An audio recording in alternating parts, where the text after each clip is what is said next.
इतना न चमत्कृत हो बाले, अपने मन का उपकार करो। मैं एक पकड़ हूँ जो कहती हूँ ठहरो, कुछ सोच विचार करो। चमत्कृत आश्चर्यचकित भोली भाली युवती। प्रस्तुत पद्य भाग हिंदी साहित्य के छायावादी कवि श्री जयशंकर प्रसाद के द्वारा रचित महाकाव्य कात्यायनी के लज्जा सर्ग से अवतरित है। यहाँ लज्जा की छायामूर्ति श्रद्धा के मन में जिज्ञासा को दूर करती है। यहाँ लज्जा की छायामूर्ति श्रद्धा के मन को जिज्ञासा को दूर करती है तथा उसके प्रश्नों को उत्तर देते हुए कहती है, हे सुंदरी बाले, तुम इतनी हैरान होकर मत चौंको। मैं तुम्हारे लिए कोई पराई नहीं हूँ। मैं तुम्हारा भला चाहने वाली हूँ। मेरी सहायता पाकर तुम अपने मन का कल्याण करो। मैं एक ऐसी पकड़ हूँ जो तीव्र गति से भागते हुए नारी के हृदय को रोक लेती है। मैं प्रत्येक युवती को यही कहती हूँ कि प्रेम मार्ग पर बढ़ने से पहले उसे थोड़ा विचार करना चाहिए तथा अपने भले बुरे की पहचान कर फिर आगे बढ़ना चाहिए, क्योंकि ऐसा भी होता है कि जब कोई युवती बिना सोचे विचारे किसी से प्रेम करती है तो उसके दुष्परिणाम भी भोगने पड़ते हैं। भाव यह है कि अनुराग उत्पन्न होने पर नारी पर संयम का होना नितांत आवश्यक है। यहाँ कवि ने नारी मनोविज्ञान का बड़ा ही सुंदर और स्वाभाविक वर्णन किया है। अक्सर युवतियाँ प्रेम उन्माद के कारण अपना अहित कर लेती हैं। यथा कवि ने इस स्थिति को और संकेत किया है। बाले शब्द में परिलंकार है। साहित्यिक हिंदी भाषा का सहज सरल बोधगम्य प्रयोग हुआ है। शब्द प्रयोग सर्वदा उचित एवं भाव व्यंजना में सहायक है। माधुर्य गुण होने के कारण श्रृंगार रस है। आगे है 17 नंबर। अंबर चुंबी हिम श्रृंगों से कलरव, कोलाहल साथ लिए विद्युत की प्रणयामी धारा बहती जिसमें उन्माद लिए। अंबर चुंबी मतलब आकाश को छूने वाली, हिम श्रृंग मतलब पर्वत शिखर, कलरव मतलब कोलाहल लहरों की मधुर ध्वनि, विद्युत शरीर की धमनियों में दौड़ने वाली स्फूर्त बिजली, प्राणमय सजीव, उन्माद के लिए मस्ती शब्द प्रयोग हुआ है। प्रस्तुत पद्य भाग हिंदी साहित्य के छायावादी कवि श्री जयशंकर प्रसाद के द्वारा रचित महाकाव्य कात्यायनी के लज्जा सर्ग से अवतरित है। लज्जा श्रद्धा को संबोधित करती हुई कहती है, जिस प्रकार आकाश का स्पर्श करने वाले पर्वत की चोटियों से नदी की धारा कलकल की ध्वनि उत्पन्न करती हुई पर्वतीय क्षेत्र के पर्वतों से टकराती हुई अपने कोलाहल के साथ तीव्र गति से आगे बढ़ती है, उसी प्रकार यौवन काल में युवतियों के हृदय में ऊंची ऊंची आकांक्षाएं भी उत्पन्न होती हैं।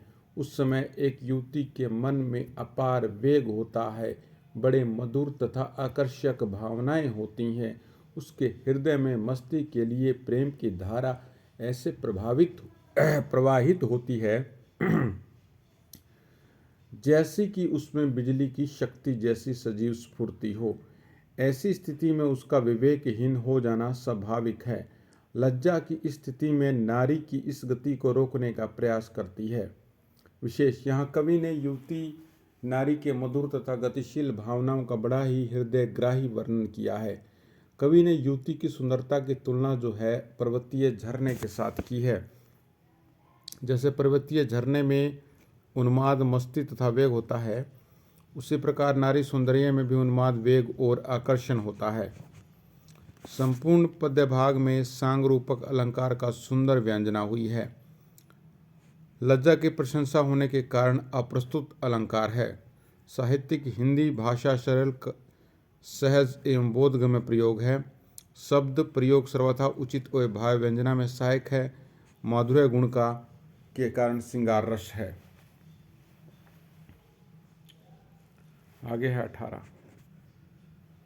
मंगल कुकुम की श्री जिसमें निखरी हो उषा की लाली, भोला सुहाग इठलाता हो, ऐसी हो जिसमें हरियाली। मंगल कुकुम की श्री जिसमें निखरी हो उषा की काली लाली। भोला सुहाग इठलाता हो, ऐसे हो जिसमें हरियाली। इसमें मंगल कुसुम का जो मीनिंग है वो है सौभाग्य सिंदूर से। श्री शोभा का अर्थ है सुंदरता और भोला सुहाग सरल सौभाग्य भोली सौभाग्यवती हरियाली प्रसन्नता। अब है प्रसंग। प्रस्तुत पद्य भाग हिंदी साहित्य के छायावादी कवि श्री जयशंकर प्रसाद के द्वारा रचित महाकाव्य काव्यानी के लज्जा सर्ग से अवतरित है। यहाँ कवि विविध उपमानों के द्वारा एक तरुणी नारी के सौंदर्य का सजीव और आकर्षण वर्णन करता है। नारी के मोहक रूप तथा मधुर वाणी का वर्णन करते हुए लज्जा पुण्य कहती है, मैं उन नव युवतियों के सौंदर्य पर रोक लगाती हूँ जिनकी मांग में उषा की लालिमा लिए हुए सुहाग का सूचक कल्याणकारी सिंदूर चमकता रहता है। ऐसी नवयुवतियाँ अपने सौभाग्य के घमंड के कारण फूली नहीं समाती। साथ ही ऐसी नववधियों के जीवन में सर्वत्र प्रसन्नता ही प्रसन्नता होती है। यहाँ कवि स्पष्ट रूप से कहना चाहता है कि लज्जा उन नववधुओं की सुंदरता की भी एक पकड़ है जिनके शरीर में यौवन की एक क्रांति है तथा मन में नया नया सौभाग्य होने के कारण गर्व और अभिमान होता है। लज्जा ऐसी युवतियों पर भी रोक लगाती है तथा उन्हें भावी जीवन के प्रति सावधान करती है। यहाँ कवि ने मंगल कुकुम और उषा की लाली की चर्चा करके नारी के यौवनकालीन सौंदर्य का बड़ा आकर्षण चित्र प्रस्तुत किया है। मंगल सुहाग में विशेषण विवर्य निखरी हुई उषा की लाली में उत्प्रेक्षा ऐसी जिसमें हरियाली में रूपोशक्ति आदि अलंकारों का प्रयोग है। संपूर्ण पद्य भाग में मानवीकरण अलंकार है तथा दृश्य बिंब की सुंदर योजना भी है। साहित्यिक हिंदी भाषा का सरल सहज सरल बोधगम्य प्रयोग हुआ है। शब्द प्रयोग सर्वथा उचित एवं भाव व्यंजना में सहायक है। माधुर्य गुण होने के कारण श्रृंगार रस है।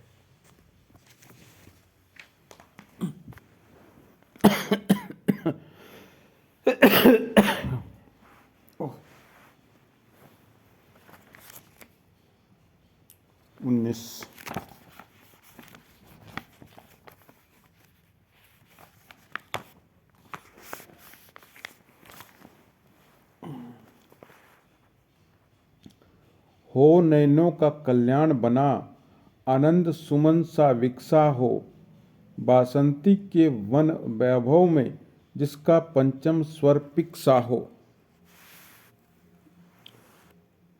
शब्दार्थ नैनों का कल्याण है नेत्रों की रूप है तृषा को तृप्त करने वाला, विकसा हो खिला हुआ, बासंती माधवी लता वन वैभव फूलों के विकास के समय चारों ओर फैलना, पंच स्वर संगीत के सप्तक पांचवा स्वर सा रे गा मा प ध नी, सा रे गा मा प ध नी। प्रसंग। प्रस्तुत पद्य भाग हिंदी साहित्य के छायावादी कवि श्री जयशंकर प्रसाद के द्वारा रचित महाकाव्य काम्यानी के लज्जा सर्ग से अवतरित है। यहाँ लज्जा की छायामूर्ति श्रद्धा को पुनः समझाती हुई कहती है, मैं युवती नारियों के उस सौंदर्य की रक्षा करती हूँ जो यह देखने वालों के नेत्रों के लिए कल्याणकारी होता है और जो आनंद प्रदान करने वाले फूलों की भांति खिला होता है। भाव यह है कि दर्शक उस अद्वितीय सुंदरी के सौंदर्य को देखकर स्वयं को धन्य मान लेता है। जिस प्रकार बसंत ऋतु के आगमन पर सावंती लता के फूल खिलकर चारों ओर बिखर जाते हैं, उसी प्रकार यौवन काल में युवती नारियों के अंग प्रत्यंग में लावण्यता छा जाता है और उनकी वाणी कोयल के स्वर के समान मधुर और कर्णप्रिय होती है। विशेष, यहाँ कवि ने युवती नारी के स्वर की मधुरता तथा उसके अंगों की सुडौलता का बड़ा ही मनोहारी वर्णन किया है। बसंती के वन वैभव में रूपातिशयोक्ति, नैनों का कल्याण में रूपक और सुमनसा और पिक्सा में उपमा अलंकार है। इस पद भाग में जहाँ एक और नाद सौंदर्य की योजना है, वहाँ दूसरी ओर दृश्य बिंब का सुंदर निदर्शन हुआ है। साहित्यिक हिंदी भाषा का सहज, सरल और बोधगम्य प्रयोग हुआ है। शब्द चयन सर्वथा उचित एवं भावाव्यंजना में सहायक है। माधुर्य गुण होने के कारण श्रृंगार रस है। 20 जो गूंज उठे फिर नस नस में, मूर्छना समान मचलता सा, आंखों के सांचे में आकर रमणीय रूप बन ढलता सा। प्रसंग। प्रस्तुत पद्य भाग हिंदी साहित्य के छायावादी कवि श्री जयशंकर प्रसाद के द्वारा रचित महाकाव्य कात्यायनी के लज्जा सर्ग से अवतरित है। यहाँ लज्जा जो है युवती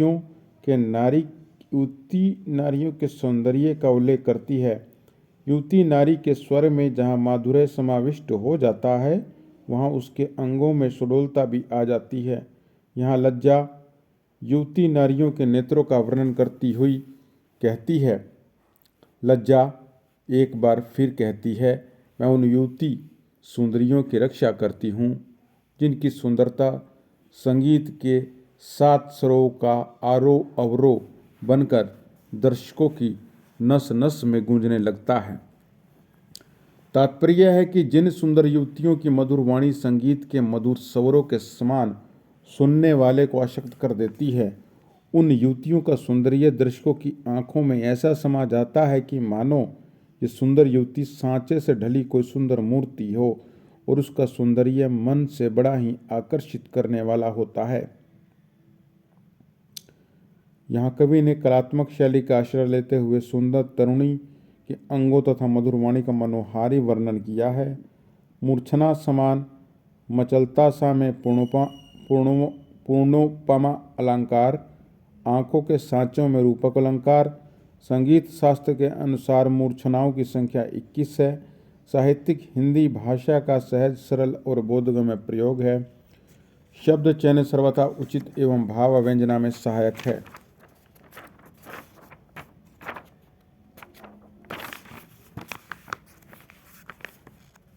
माधुर्य गुण होने के कारण श्रृंगार रस है। आगे है, नैनों की नीलम की घाटी जिस रसपन से छा जाती हो, वह कोंद की जिसमें अंतर की शीतलता ठंडक पाती हो।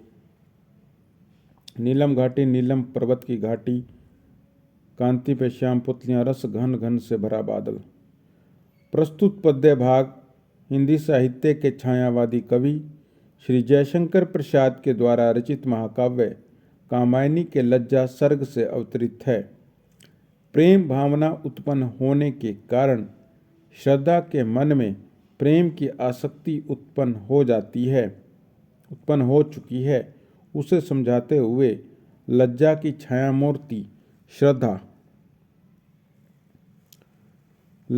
छायामूर्ति श्रद्धा को संबोधित करते हुए पुनः कहती है, मैं नारी की चंचल सुंदरता की संरक्षिका हूँ। मेरे होने के पश्चात तरुणियों के नेत्र में प्रेम का रस ऐसे छा जाता है जिस प्रकार नीलम पर्वत की घाटियों में पानी से भरे काले बादल छा जाते हैं। भाव यह है कि यौवन काल में प्रत्येक तरुण युवती की आंखों में हमेशा प्रेम की रस छाया रहता है। जिस प्रकार बादलों में उपस्थित बिजली की चमक पृथ्वी को प्रभावित करती है तथा वर्षा के द्वारा उसे शीतल कर देती है, उसी प्रकार नवयुवतियों के कटाक्ष प्रेमी जनों को शीतलता प्रदान करते हैं। कहने का भाव यह है कि बादलों की बिजली तो रोशनी तथा ताप देती है, परंतु सुंदर नारी के नेत्रों की चमक और कटाक्ष न केवल प्रेम जन को आनंद प्राप्त कर देते हैं, बल्कि सामान्य रूप से देखने वाले को भी सुख प्रदान करते हैं। लज्जा नारी की इन्हीं क्रियाओं पर रोक लगाती है। कवि ने युवती के नारियों के चंचल नेत्रों का मनोहारी वर्णन किया है। नयनों की नीलम घाटी में रूपक, रस धन में श्लेष, दूसरी पंक्ति में वैतरिक अलंकार है। संपूर्ण पद्य में नाद सौंदर्य तथा चाक्षुष बिंब की योजना है। साहित्यिक हिंदी भाषा का सहज, सरल एवं बोधगम्य प्रयोग है। शब्द चयन सर्वथा उचित एवं भाव व्यंजना में सहायक है। माधुर्य गुण होने के कारण श्रृंगार रस है। आगे है, हिलोल भरा हो ऋतुपति का गोधूली की सी ममता हो, जागरण प्रात सा हंसता हो, जिसमें मध्याव निखरता हो। हिलोल ऊंची लहरें, ऋतुपति बसंत, गोधूली संध्याकाल गायों के वन लौटने का वो समय होता है। ममता स्नेह मध्यमाह्न दोपहर। प्रस्तुत पद्य भाग हिंदी साहित्य के छायावादी कवि श्री जयशंकर प्रसाद के द्वारा रचित महाकाव्य कामयानी के लज्जा सर्ग से अवतरित है। यहाँ कवि तरुणी युवतियों के मन में प्रेम से उत्पन्न मस्ती तथा ममता का चित्रण करता है। लज्जा की छायामूर्ति इसी संदर्भ में श्रद्धा से कहती है, मैं युवती नारियों के उस सौंदर्य की पोषण करती हूँ जिसमें बसंत ऋतु जैसी मस्ती लहरें होती हैं, जिसमें गोधूली जैसी ममता होती है। तात्पर्य है कि बसंत ऋतु के आगमन पर मानव शरीर में नए रक्त का संचरण होता है, जिससे उसके शरीर में एक नवीन स्फूर्ति उत्पन्न हो जाती है। जैसे सागर में ऊंची ऊंची लहरें उठती हैं, उसी प्रकार युवती के मन में मस्ती की लहरें भी उठती हैं। दूसरी ओर यौवन काल के आगमन पर नायिका के मन में ममता उस प्रकार आ जाती है जिस प्रकार गोधूली के समय गायों के मन में अपने वत्सों के लिए ममता उमड़ती है। लज्जा पुनः कहती है, जिस प्रकार प्राणी प्रातः काल में नींद से जगकर एक नवीन चेतना तथा स्फूर्ति को प्राप्त करता है, उसी प्रकार के सौंदर्य के आगमन काल में केवल विषाक्ति तंद्रा नहीं होती बल्कि जागरण भी होता है। इस प्रकार उस सौंदर्य में प्रातकालीन जागरण के साथ साथ दोपहर जैसा तेज भी विद्यमान होता है। यहाँ कवि के नारे सौंदर्य से उत्पन्न चंचलता, विषय, अनुराग आदि भावों का व्यंजना की है। गोधली, हिल्लोल, ऋतुपति, जागरण, मध्यमान आदि सभी प्रतीक है, अतः इनमें रूपोक्ति शक्ति अलंकार है। गोधली की सी ममता हो में कवि ने खेतों में चरकर लौटती गायों और उनके ममता का बड़ा मनोहारी वर्णन किया है। यहाँ उपमा अलंकार है। साहित्यिक हिंदी भाषा का सहज, सरल एवं बोधगम्य प्रयोग है।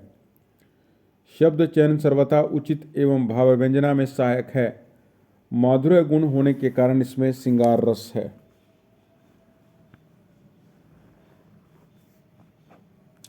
अब है 23। हो चकित निकल आई सहसा जो अपनी प्राची के घर से, उस नवल चंद्रिका के विछले जो मानस की लहरों पर से। प्राची पूर्व दिशा, नवल चंद्रिका नवीन चांदनी, मानस मन सरोवर, लहरे तरंगे कामनाएं। प्रस्तुत पद्य भाग हिंदी साहित्य के छायावादी कवि श्री जयशंकर प्रसाद के द्वारा रचित महाकाव्य कामयानी के लज्जा सर्ग से अवतरित है। यहाँ लज्जा की छायामूर्ति एक बार पुनः नव युवतियों के सौंदर्य का वर्णन करती हुई श्रद्धा से कहती है,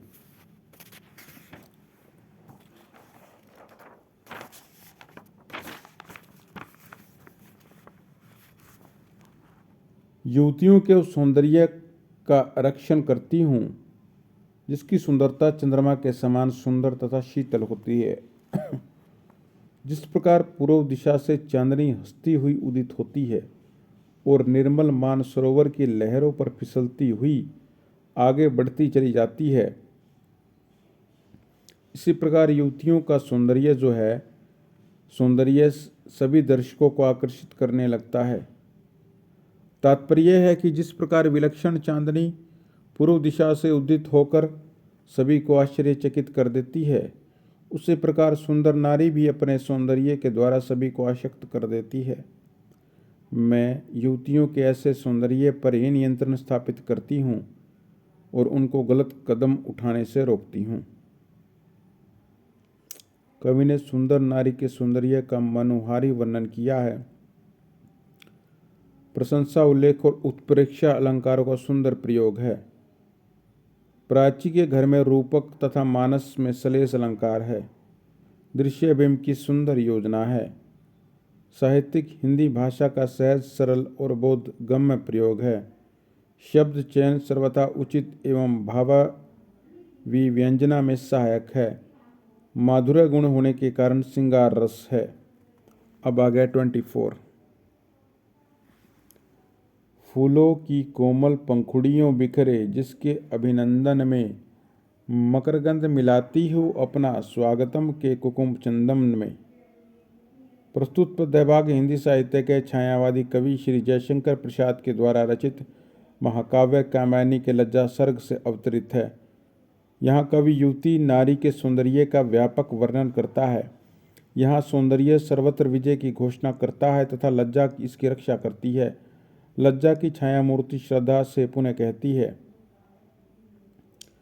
जिस प्रकार किसी बड़े व्यक्ति के स्वार्थगत उनके मार्ग में गुलाब आदि फूलों की पंखुड़ियों को बिखेर दिया जाता है, उसी प्रकार युवतियों के सौंदर्य का स्वागत करती हूँ। मैं उनके सौंदर्य का पोषण करती हूँ। युवतियों के अप्रतिम सौंदर्य के अभिनंदन के लिए केसर, चंदन तथा पुष्परस का लेप तैयार किया जाता है। तात्पर्य है कि सुंदर नारी का प्रकृति भी स्वागत करती है। मैं लज्जा उनके ऐसे सौंदर्य की संरक्षिका हूँ, रक्षा करती है। यहाँ कवि स्पष्ट करता है कि नारी सौंदर्य का स्वागतार्थ प्रकृति उस पर फूलों की और उसके लिए केसर, चंदन आदि का लेप तैयार करती है। यहाँ कवि ने नारी सौंदर्य की दिव्यता पर महत्व पर प्रकाश डाला है। संपूर्ण पद्य भाग में दृश्य बिंब की सुंदर योजना है। साहित्यिक हिंदी भाषा का सहज, सरल एवं बोधगम्य प्रयोग है। शब्द चयन सर्वथा उचित एवं भावाव्यंजना में सहायक है। माधुर्य गुण होने के कारण श्रृंगार रस है। अब होगा 25। कोयल किसले मरमर रव में जिसका जयघोष सुनाते हो, जिसमें दुख सुख मिलकर मन के उत्सव आनंद मनाते हो। किसले मतलब कोमल पल्लव, मरमर रव से हवा निहिलनों पर पत्तों की मधुर ध्वनि जयघोष।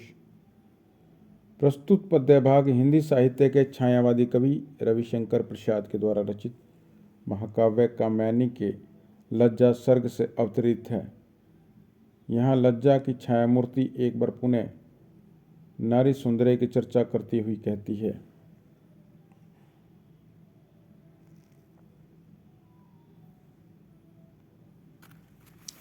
हे बालिके, मैं युवती सुंदरियों के उस सौंदर्य की रक्षा करती हूँ जिसके विजय की घोषणा कोमल कोपले अपनी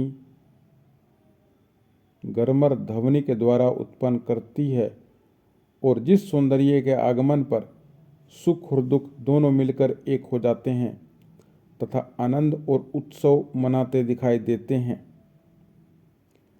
भाव यह है कि सौंदर्य से युक्त युवतियों के स्वर की तुलना कोमल किसलयों के मरमर ध्वनि के साथ की जा सकती है।